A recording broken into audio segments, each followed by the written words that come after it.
त्यसै संघीयता मन परेको छैन। यो मैले बाध्य भएर स्वीकार दिएको मात्रै हो।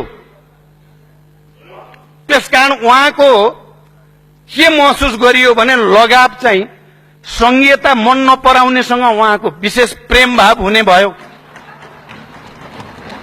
संघीयताका पक्षधर किनकि उहाँलाई मनै परेको छैन, त्यसकारण त्यहाँ उहाँ कहीँ न कहीँ दूरी बन्न जाने भयो। मलाई लाग्छ गणतन्त्रमा त म त्यही त भन्दिनँ,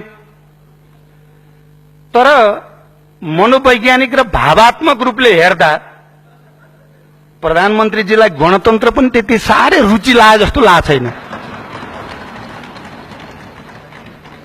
किनभने उहाँ राजतन्त्रै चाहिन्छ भन्नेसँग उहाँको लगनगाँठो अलि राम्रै कसिएको देखिन्छ।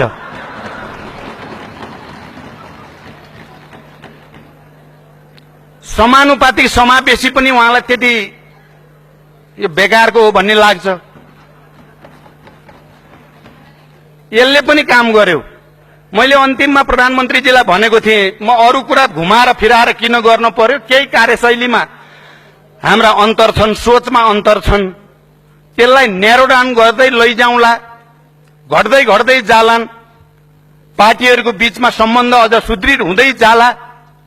माओवादी र एमालेको बीचमा चाहिँ बिस्तारै बिस्तारै तालमेल संयुक्त मोर्चा हुँदै अन्ततः एउटै कम्युनिस्ट केन्द्र बन्ने आशा अपेक्षा उहाँले र मैले सरकार बनाउनु भन्दा अगाडि धेरै गम्भीर ढंगले गरेका पनि हौं। तर सरकार बनिसकेपछि यी सबै चीजहरू बिर्सिए र माओवादी सिद्धिन लाग्छ। यो सिद्धिन्छ जे गरे पनि, यो सरकारमा बसे पनि सिद्धिन्छ, सरकार बाहिर गए पनि सिद्धिन्छ भन्ने मनोविज्ञान प्रधानमन्त्रीजीमा विकास हुँदै गएको मैले महसुस गरेँ।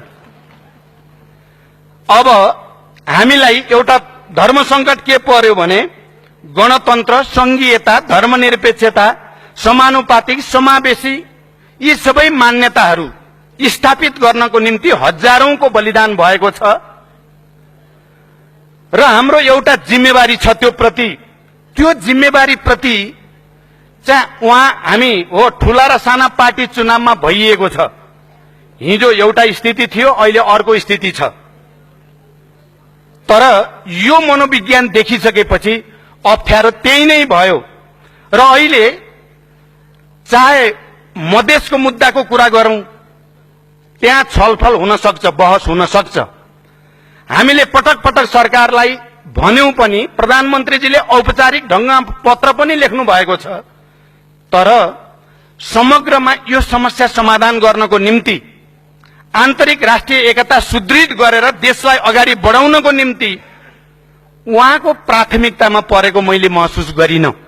उहाँले बढी सेल्फ सेन्टर्ड नै भयो, अलि बढी इगो सेन्ट्रिक नै भयो भन्ने महसुस गरेपछि नै, र यहाँहरू सबैलाई थाहा छ कि 9 बुँदे सहमति र 3 बुँदे समझदारी भनेर जे गरिएको थियो त्यसप्रति उहाँको सार्वजनिक टिप्पणी पछि र पछिल्लो पटक उहाँले यो सबै सन्दर्भमा एउटा कुरा बडो खुला रूपले नै भन्नुभएको कुरा, यो मलाई मात्रै गोप्य भनेर पनि उहाँले भन्नुभएको पनि होइन।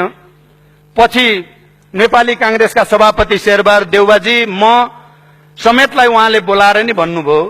अन्तिममा कुरा हुँदै जाँदा वातावरण अलिकति अविश्वासको हुँदै गएपछि उहाँले एउटा कुरा भन्नुभएको थियो, या त तपाई एक्सन लिनुहोस् या म एक्सन लिन्छु, अब यही रूपमा चल्न सकिँदैन। प्रधानमन्त्रीजीले यो कुरा शेरबहादुर देउवाजीसँग पनि भन्नुभयो। मैले त भनिसकेका थिएँ कि तपाई एक्सन लिनुहोस् कि म एक्सन लिन्छु। सभामुख महोदय, विषय प्रतीकात्मक जस्तो पनि छ, गम्भीर पनि छ। सायद प्रधानमन्त्रीजीलाई 9 महिनापछि थाहा भयो यो देश भाषण मात्रै गरेर अगाडि बढ्दो रहेनछ।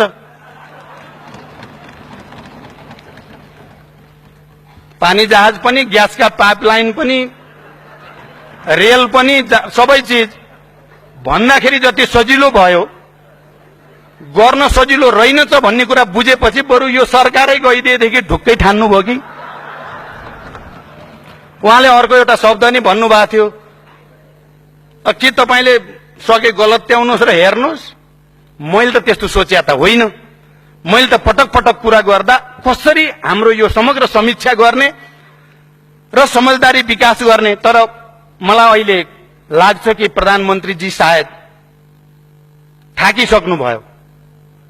उहाँ थाक्नु भएर ठिकै छ यो हुँदैन भने तैँले एक्सन लिन्नस् भने मैले एक्सन लिन्छु। मैले के बुझ्नु भने मैले एक्सन लिने भनेको माओवादी केन्द्र अथवा त्यसको नेताले एक्सन लिने भनेको सरकारका विरुद्ध समर्थन फिर्ता लिने, उहाँले एक्सन लिने भनेको मन्त्रीहरूलाई कारबाही गर्ने। ठिक यही ठाउँमा हाम्रो छलफल थियो। मैले सोचे अब सायद प्रधानमन्त्रीजीले मबाट अहिले चाहिँ अब समर्थन फिर्ता लिए नि लियोस् भन्ने नै चाहनुभयो जस्तो लाग्छ। यदि त्यसो थिएन भने यो गठबन्धन तोडिहाल्ने इच्छा मेरो थिएन। यही गठबन्धन भित्रबाट जुन सहमति र समझदारी उहाँसँग समेत बसेर एमालेका पनि नेताहरूको सिंगै टिम र माओवादी केन्द्रका पनि नेताहरूको टिम बसेर जे समझदारी भएको थियो त्यो समझदारी कार्यान्वयन गर्न उहाँले सहज ढंगले बाटो दिनु पर्थ्यो। उहाँले त्यतापट्टि त्यसलाई रिजेक्ट गरेर त्यसलाई इनभ्यालिड, प्रधानमन्त्रीजीकै शब्दमा त्यसलाई इनभ्यालिड गरेर जाने अवस्था सृजना हुनु नै कहीं न कहीं कि तैँले एक्सन ले कि मैले एक्सन लिन्छु भनेकै मैले महसुस गर्दछु।